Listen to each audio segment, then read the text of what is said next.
நாமத்திலே உங்களை வாழ்த்துகிறேன். நம்முடைய தேவன் அற்புதத்தின் தேவன். பழைய ஏற்பாட்டுல இஸ்ரவேல் மக்களை எப்படி நடத்திட்டு வந்தாரு? பகலில் மேகஸ்தமமாய் இருந்தார், இரவில் அக்னி ஸ்தமமாய் இருந்தார். அவர்களுக்கு வானத்திலிருந்து மன்னாவை புசிக்க கொடுத்தார். தண்ணீர் வேண்டிய நேரத்துல தண்ணீரை அவர் ரொம்ப அற்புத விதமா கொடுத்தாரு. அற்புதங்களின் தேவன் அற்புதமா தன்னுடைய பிள்ளைகளை நடத்தினார் இல்லையா? நீங்க புதிய ஏற்பாட்டுல ஆண்டவராக இயேசு கிறிஸ்து செய்த அற்புதங்களை நீங்க பாத்தீங்கன்னா ஆச்சரியமா இருக்கும் இல்லையா? கானா ஊர்ல தண்ணீரை திராட்சரசமாக மாற்றினார். அது மாத்திரம் இல்ல, முடவர்களை நடக்க செய்தார், கூடர்களை பார்க்க செய்தார், செவிடர்களை கேட்க செய்தார், மனிதர்களை உயிரோடு எழுப்ப செய்தார். இப்படி ஏராளமான அற்புதங்களை வேதத்துல நாம் பார்க்கிறோம்.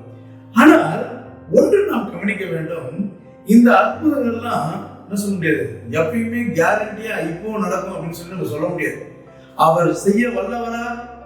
நான் சொல்றது நீங்க தவறா புரிஞ்சுக்க கூடாது. அவர் செய்ய வல்லவர். இன்றைக்கும் ஆண்டவர் எல்லா அற்புதமும் செய்ய வல்லவர். ஆனா இன்றைக்கும் எல்லா நேரத்திலும் நான் ஜெபிச்சா கண்ணு திறந்துடும், எல்லா நேரத்திலும் நான் ஜெபிச்சா வியாதி சுகமாயிடும், எல்லா நேரத்திலும் நான் ஜெபிச்சா முடவர்கள் நடந்துருவாங்க, எல்லா நேரத்திலும் செங்கல் பிறந்துடும் அப்படின்லாம் நீங்க கேரண்டியா நீங்க சொல்ல முடியாது.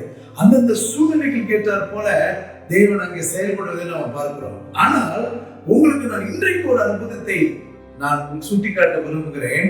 அது வேதத்துல சொல்லப்பட்டிருக்கிற அற்புதம்.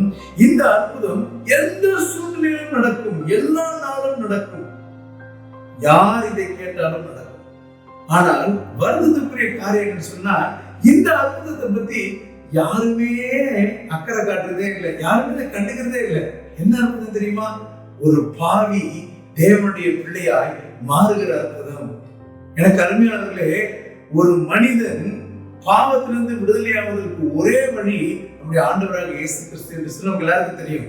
அந்த மனிதன் தன் பாவத்தை உணர்ந்து ஆண்டவரிடத்திலே தன் பாவத்தை அறிக்கையிட்டு அவரை தன்னுடைய தெய்வமாக ஏற்றுக்கொண்டு தகப்பனாக ஏற்றுக்கொண்டு அவருடைய பிள்ளையாக வாழ தன்னை அர்ப்பணிக்கும் பொழுது, ஆண்டவரே என் வாழ்க்கை உமக்கு நான் அர்ப்பணிக்கிறேன், என் வாழ்க்கைக்குள்ள வாழும், என்னை மாற்றும், நான் பாவியா இருக்கிறேன், நான் மாற வேண்டும் என்று சொல்லி தன்னை விட்டுக் கொடுக்கும் பொழுது ஆண்டவராக இயேசு கிறிஸ்து அவனுடைய இருதயத்தை தன்னுடைய சொந்த ரத்தத்தினாலே கழுவுகிறார், அவனை தன்னுடைய பிள்ளையாக மாற்றுகிறார், அவன் மறுபடியும் பிறக்கிறான். இந்த மறுபடியும் பிறக்கிற மாபெரும் அற்புதம் எந்த நேரத்திலும் நடக்கக்கூடியது.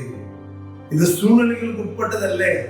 எந்த தேசத்தான், எந்த இனத்தான், எந்த மொழியான், எந்த உலகத்தில் எந்த மூலையில் இருக்கிறவங்க கேட்டாலும், எப்ப கேட்டாலும், ஆண்டவரே நான் பாவியா இருக்கிறேன், என்னை மன்னித்து எனக்கு ஒரு புது வாழ்க்கை தாங்க ஆண்டவரே, என் வாழ்க்கைக்குள்ள வாங்க, என்னை ஒரு புது சிருஷ்டியா மாற்றுங்க, என்னை உடைய பிள்ளையா மாற்றுங்க, எனக்கு உங்களுடைய உறவு தாங்க, உடைய உறவிலே நான் வாழ ஆசைப்படுகிறேன் என்று எந்த ஒரு மனிதன் எந்த நேரத்திலே கேட்டாலும் உடனே அந்த அற்புதம் அவனுக்கு நடக்கும்.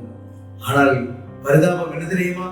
இந்த அற்புதத்தை குறித்து யாரும் அவ்வளவு முக்கியமாக எண்ணுவதே இல்லை.